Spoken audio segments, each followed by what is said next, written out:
Na jihu pustiny Dralbargar, prašné, písčité a skalnaté pouště blízko horkého pásu je několik městských států, velkých měst a přilehlých držav, šejků, kalifů a sultánů.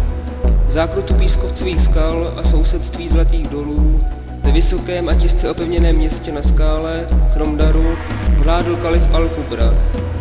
Ze všeho nejvíce dychtil po majetcích, vlivu a moci. Město prosperovalo díky kontrole nad zlatými doly, ty největší a nejtlustší hradby v pásu městských států. Ve městě, jako ve zdejším každém jiném, se nacházel i kult mágů, pouštním strůjcům zázraků. Kdo jsou v kontaktu s duchy, démony a bohy, s bytostmi z jiných světů, čarodějové, mudrci a rádci ve věcech budoucnosti. Ve městě Kromdar byl tím nejpovolanějším arcimák Baltazar, také zvaný Vzkřísitelem. Ne snad, že by byl Iranhojčem, čelečitelem. Na poměr zdejších zemí nebylo neobvyklé, aby se kterýkoliv čaroděj potýkal se silami temna. Baltazar nepomáhal probouzet k životu raněné z jejich loží, opět probouzel mrtvé z jejich hrobek. Nejen, že Kubra měl nedobytelné město, ale chtěl i nepřemožitelnou armádu. Jeho nabubřelost zůstala spolu s majetkem a vlivem. Jistě, že se také započalo šuškat a jeho vyzvědači, tlustcí jako hadi, mu donášeli zprávy o tom, že jeho osoba začíná některým vládcům přirůstat přes hlavu. Dostal rozhodnutí, ale zároveň i dojmu, že z lidí svou nepřemožitelnou armádu nelze sestavit. Ani nemělo cenu se o to pokoušet, proto pověřil svého mága, do té doby důvěryhodného a věrně sloužícího, aby mu stvořil onu neporazitelnou armádu, samozřejmě v co nejkratší době. Kubra dobře věděl, že sám nebyl nesmrtelný, ač by toho jistě také dosáhl rád. Baltazar sice zacházel s uměním nekromantie a nabídl kalifovi armádu nemrtvých. Ukázal mu několik stovek z nich. Tupá a demonická armáda z mrtvých však nepřipadala Kubrovi dostačující. Nejen, že ne dostačující, ale také nepřípustná. Co by si pomysleli ostatní vládci, kdyby on stál v čele tisícovek chodujících mrtvých? Jistě nic libého. Kubra vykázal tedy Baltazara do pustiny, aby mu nalezl způsob a přivedl onu armádu. Pustina i okolní svět byly dost veliké na to, aby nemohl neuspět, a aby byly jeho předložené důvody co nejpádnější, zatím mu do Kromdaru na jeho hlavu byla uvalena klatba, dokud se neukáže před hradbami s onou armádou. Baltazar se toulal pustinou. Mnohokrát slunce zašlo za obzorem a roky plynuly. Daleko se vyhoštěný mák na sever dostal. Své prostředky a živobytí přesunul do hrobky, kterou mu ukrytou v pustině stavili najatí otroci pro dobu jeho smrti. Pokud totiž jeho tělo nebude vypraveno na onen svět potřebným způsobem, nemůže se jeho duše nikdy dostat do ráje. Dlouhé roky se Baltazarovi nedařilo nalézt způsob. Krom toho, jaký již kalifovi předložil jednou. S ubíhajícími roky v něm i zrůstal zlost na to, jak se ke svému věrnému sluhovi zachoval Kubra. Když již měl pocit, že opravdu bude muset nalézt svému zbývajícímu bytí jiný účel, bohové jej zřejmě osvítili a oko boha slunce se upřelo pohledem k němu. Narazil totiž v pustině na mága a učence z dalekých zemí, který mu nabídl východisko z jeho situace. Představil se mu jako zlatý mudrc. Svou vysokou černou věž měl kdesi hluboko v Dralbargaru. Shodou okolností známou jako nedobytelnou. Ukázal mu tajemství, jak stvořit onu armádu, kterou po něm chtěl kalif. Se napodobitelnou znalostí hodinových strojů a jejich použití v magických kruzích. Ukázal mu tajemství mechanického ocelového vojska. Předal mu tuto znalost za předpokladu, že poslouží dobrému poslání. Nebyl mágem řádu, ale v duši vždy sloužil lidské a kterékoliv jiné dobrotě. Baltazar nezahálel.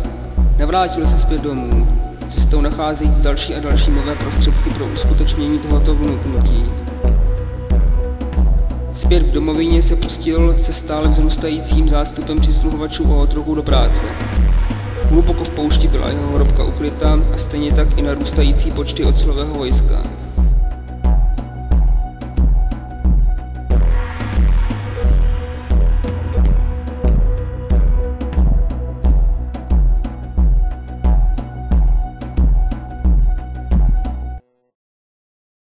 Přesto věděl, že stěží dovede armádu dostavit před svou smrtí. Zlatý mudrc mu totiž předal, že vojsko by mělo mít přesně 1000 vojáků. I na mága byl Baltazar velmi starý a pomocí nekromancie se mu nepodařilo nikdy stát smrtelným. V životě jej držela pouze nehynoucí vize a odhodlání, že to zatracené pekelné vojsko postaví.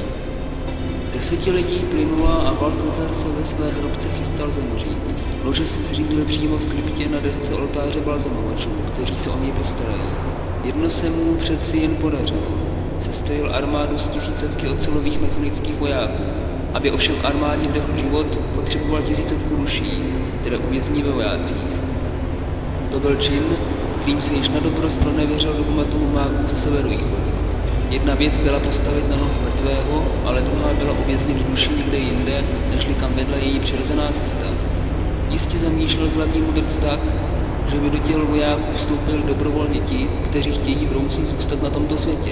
Baltazar však tolik času neměl a proto násilím obětoval takto 1000 lidí. Vojsko žilo a skutečně pochodovalo směrem k hradbám Kromdaru. Prach se vzdouval a zem třásla pod kroky těch stovek a stovek tun ocele. Vojsko neuniklo svým pochodem z rachům některých poutníků a i obyvatel malých osad. Zdaleka se jim vyhnuli a zemí se šířily strašlivé zvěstky. Kalifovi muži pozorovali podivné vojsko a dali vědět svému pánu. Kubera pohlédl z balkónu jeho honosného paláce.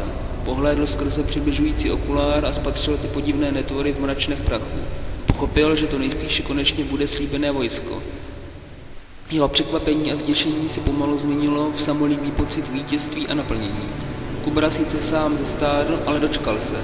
Jednu strašnou věc ovšem netušil. Jejich strůjce tam nebyl. Nyní již mrtvý ležel na kamenném oltáři balzamovačů a podstupoval proces cesty do ráje. Skrze tenkou ránu na břiše z něj tahly veškeré vnitřnosti a skrze nosní dírku je obsah lebky. Vycpali a obsypali jej solí a bylinami. Takto zcela vyschne tělo mrtvé a poté jej balzamují. Ovšem před svou smrtí podal vojsku poslední rozkaz, a to jak jeho pán. Pochodujte ke Kromdaru, prolomte jeho hradby a zahubte každého živého ve městě. Ocelové vojsko prolomilo hradbu a nikdo mu nemohl velet, neb nevěděl jak. Vojáci působili přikázanou zkázu a postupovali až k paláci kalifa Al-Kubry. Pán pozoroval výsledek své hanebné nenasytnosti i pomoci, jak se drápe po cestách až k němu a cestou ničí veškeré živé. V záchvatu vzteku a strachu ze smrti ještě za své poslední hodiny stihl pod okem boha slunce Kubra proklít tvůrce armády. Svou kletbu směřoval zcela správným směrem a v pravý čas. Baltazar proto nestihl doputovat do ráje a navrátil se do svého mrtvého těla, uzavřen v kryptě. Nakonec to i snad byl trest bohů, že Kubrův palác byl dalece hnusnější a výše než chrám v Kromdaru. I sám sebe nazýval bohem, libujíc si v tom, že tomu lid věřil. Sám Baltazar nevěděl, jak k tomu došlo, ale vlastně mu kletbou ještě před smrtí kalif prokázal službu, požadovanou nesmrtelnost. Tedy nejen, že se Baltazarovi dostalo pomsty, nejen na kalifovi, ale i celém Kromdaru. Dosáhl svého předurčeného chtíče, nesmrtelnosti. Ocelové vojsko splnilo svůj poslední úkol a zahubilo úplně každého ve městě. Když skolil poslední voják posledního obyvatele, úkol byl splněn a vojsko se zastavilo na další stovky let ve městě duchů a smrti. Jistě, že ostatní vládci by chtěli zjistit situaci v Kromdaru.